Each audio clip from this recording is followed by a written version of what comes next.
It's so fun seeing young people get into it, and he found a way to do it too. Like, I know it was tight, but it's possible. You just need people to help you figure it out. Yeah. So I wasn't in my 20s when I started investing professionally. I was in my early 30s. And but I'm trying to get people started in their 20s because it makes them that much more ahead as they get older and more further along in life. But one thing that I was told when I was new at it is, because I was big on it, I read the Rich Dad Poor Dad. I was like, I want to do this. Let's go. Heck yeah. And I didn't have any money, but I had a lot of ambition. And my mentor said, buy a home every single year, and within 10 years, you'll be a millionaire. And I was like, okay, I don't have any money now, but I'm going to buy a home this year. I'm going to figure out a way. And within a couple weeks, I was sitting in this big mansion in Alpine, and the lady is like, would you list my home for me? I'm like, sure. So I go over there. I'd never done this before, at least not a mansion, right? So I get over there. And, at the time it was $1 million. In today's dollars, it's probably $3 million. Right. She sits down with me. She's like, you know what?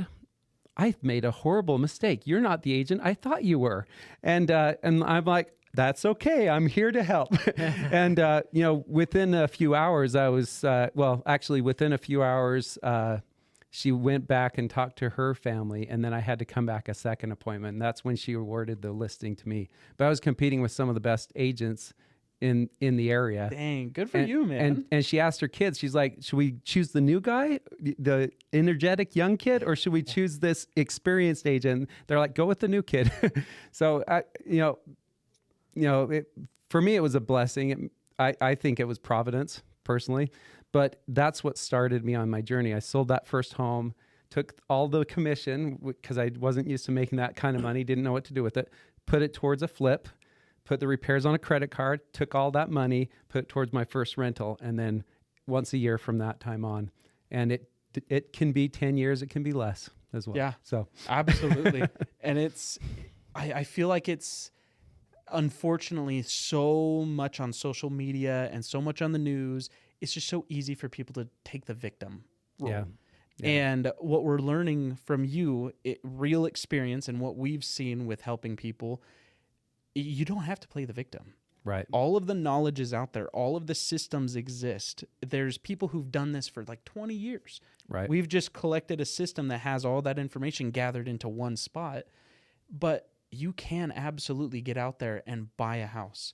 You're not going to be stuck, Yeah, and it's not just me. I'm helping these young kids get going as well. I'm trying to do the same thing you're doing, and we need to do deals together. Yes, we do. We need to do some deals together. We've been trying. We need to get on that 1 a month program we've been talking about. Yes. If that happened, my life would just be a better place.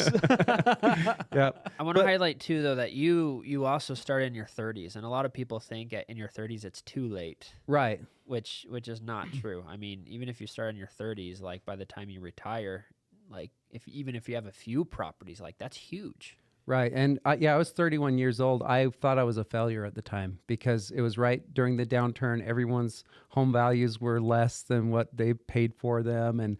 And I didn't know I was doing the right thing at the time because I felt like a failure. But as soon as I could, I got into the real estate investing, and it's definitely a game changer for me. Can't imagine a world where Dan thinks he's a failure.